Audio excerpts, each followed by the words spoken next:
Deskripsi dan keywords itu penting banget buat naikin peluang jualan foto dan footage kita di Shutterstock. Tapi gimana sih cara ngisinya biar efektif tanpa bikin kepala mumet? Di video ini gue bakal share 3 cara paling efektif untuk isi deskripsi dan keyword. Ini tips simple, tapi hasilnya nggak main-main. Jadi jangan skip karena cara terakhir bisa bikin workflow kalian lebih cepat dan maksimal.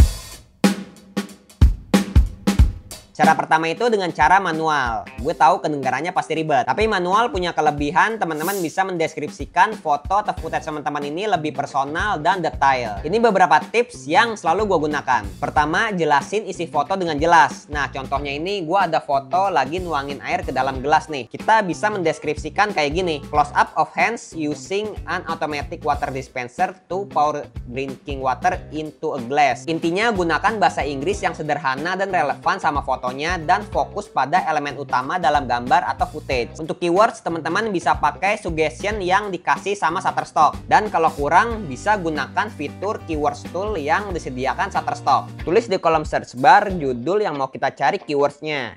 Selanjutnya cari minimal 3 foto yang mirip sama punya kita.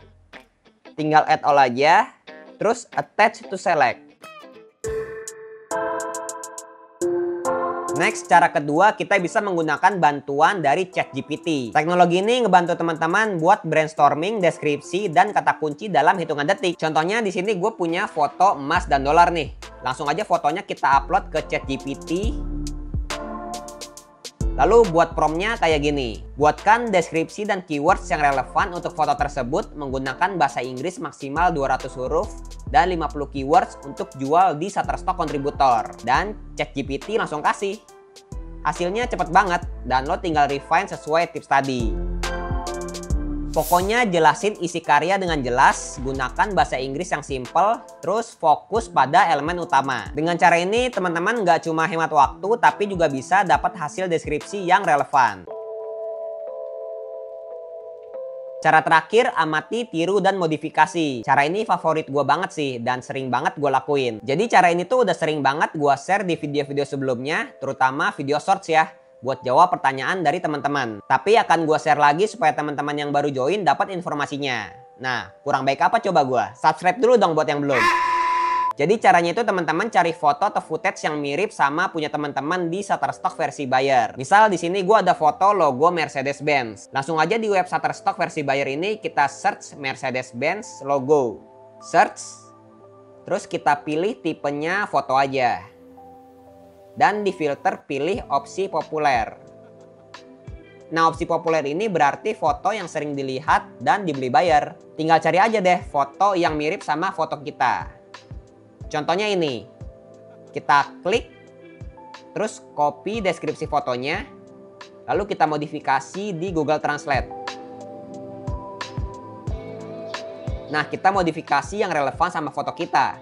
Di sini kan terlihat kalau fotonya itu lagi terparkir di pinggir jalan. Oke, kita hapus yang gak relevan, lalu kita tambahkan kalimat yang terparkir di pinggir jalan. Pokoknya kalimat pertama itu langsung to the point aja. Jelasin objek utamanya, nah selebihnya kalimat pelengkap. Dan untuk keywordsnya tinggal copy paste aja deh. Cara copynya pilih ini. Lalu paste di foto kita. Nanti kalau ada yang nanya, emang boleh copy paste? Kalau nggak boleh, kenapa Shutterstock menyediakan fasilitas ini? Ayo. Ya walaupun ini keywords, tetap kita cek and recheck lagi ya. Yang sesuai sama karya kita. Nah tips nih. Misalkan teman-teman ini nggak tahu objek yang di foto ini apa. Paling sering itu kalau kita foto bunga, kadang kan kita nggak tahu ya bunga jenis apa ini. Nah teman-teman perlu Google Lens. Caranya teman-teman buka Google, di pojok kanan kolom pencarian ada pilihan Google Lens. Teman-teman pilih, terus drag and drop aja foto yang mau dicari namanya. Misal pakai foto ini deh. Nah kalau udah dapat, cari metadatanya di Shutterstock versi buyer. Teman-teman tinggal pakai cara tadi aja buat isi metadatanya. Jadi nggak asal copy paste tapi tetap bikin deskripsi dan keywords yang relevan sama foto atau footage kalian.